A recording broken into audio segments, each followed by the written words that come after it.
Morning. First of all, do you like my hat? An early Christmas present from a friend of mine. It's got Primal England stitched onto the front of it. I'm quite pleased with it. Anyway, today, what we're talking about, I think we've touched on lifestyle choices before in the past, but does your lifestyle affect your health? Now, diet, drinking, smoking, do they affect your health detrimentally? Of course they do, and we all know they do, in excess. Now, I'm a great believer in not total abstinence. I think we've got to give everybody a choice. Everybody knows the risks. Everybody who's sensible knows the risks.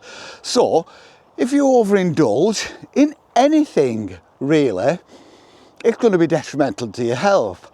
But if you strive towards a slower, more measured, more considered, more thought through, slower paced, slower walking, slower breathing, seeing, not just looking, hearing with your mind, not just your ears, being aware of everything around you, trying to empty your mind when you're in a situation that could be pleasing and beneficial.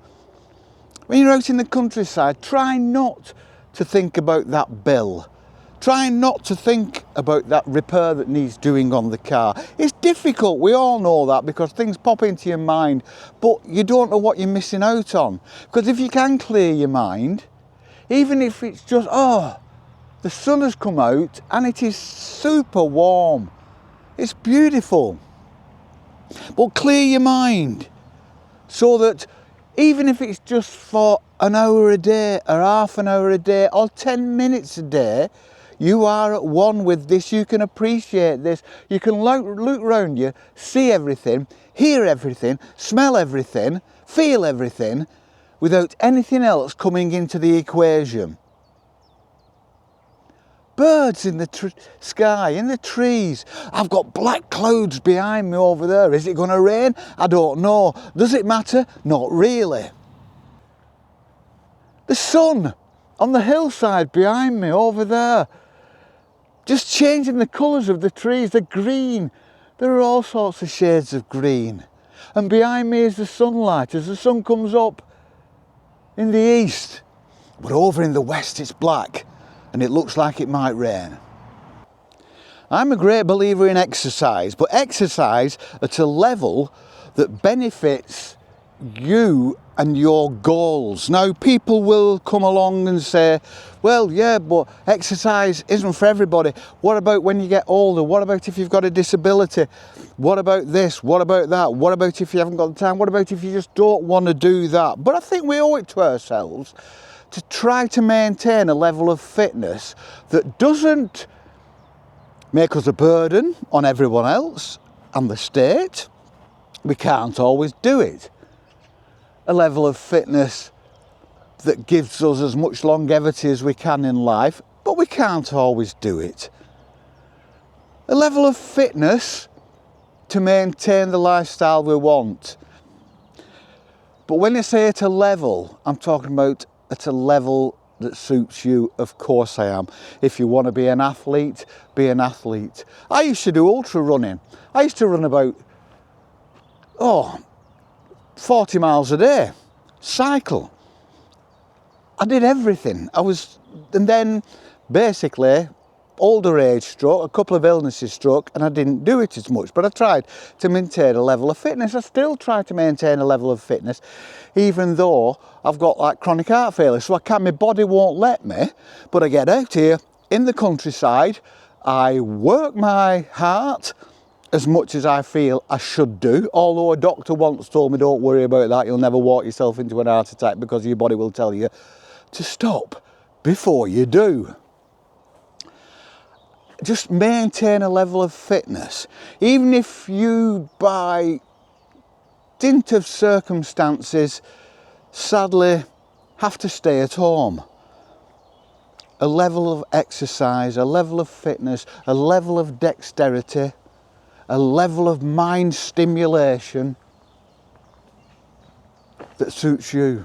helps you maintain that level of lifestyle and that life, living, being here on this earth with your fellow man.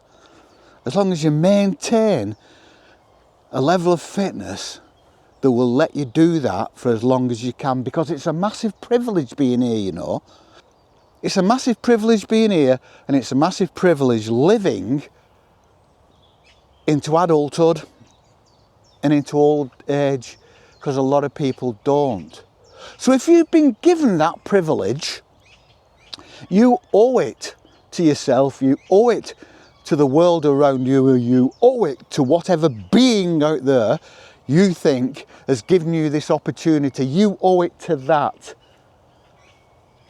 to at least try to maintain a level of fitness.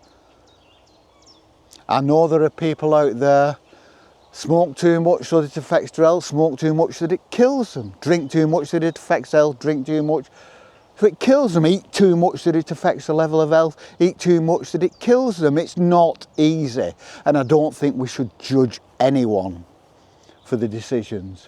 And if people do make bad decisions and get themselves in a position where these things are almost addictive and they cause health issues and they cause death, who are we to judge? So don't judge these people.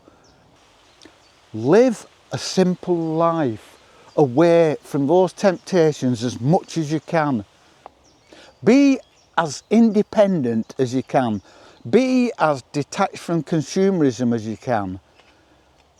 When you do spend on that holiday, on that car, whatever, it's your choice, it's your money.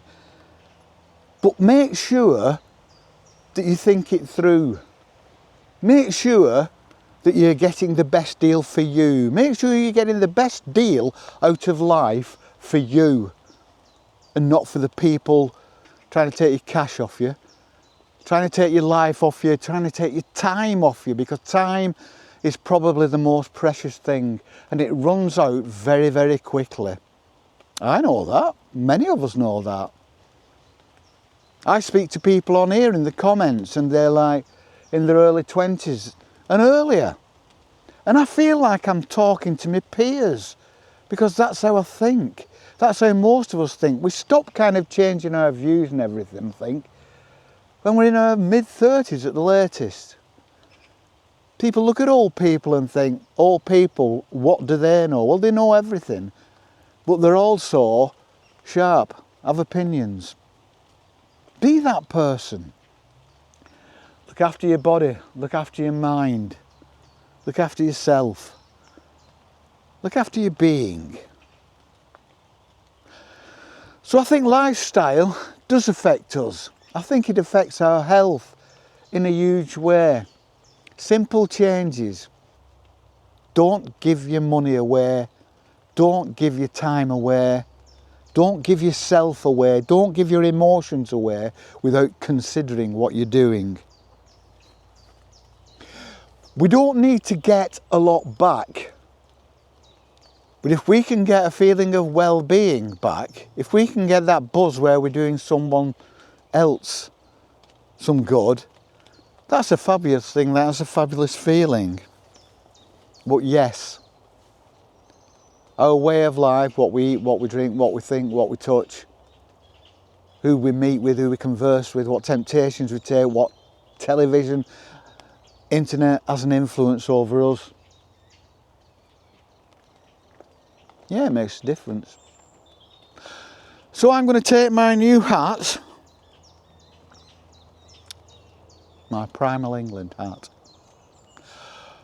and it started raining, so we're going to go and find some cover in a woodland and wander about, listening to the rain in the trees, and all will be good. Please hit the like button if you will, because that is the thing that gets us out there and helps us reach a larger audience. We will see you on the flip. Peace and love.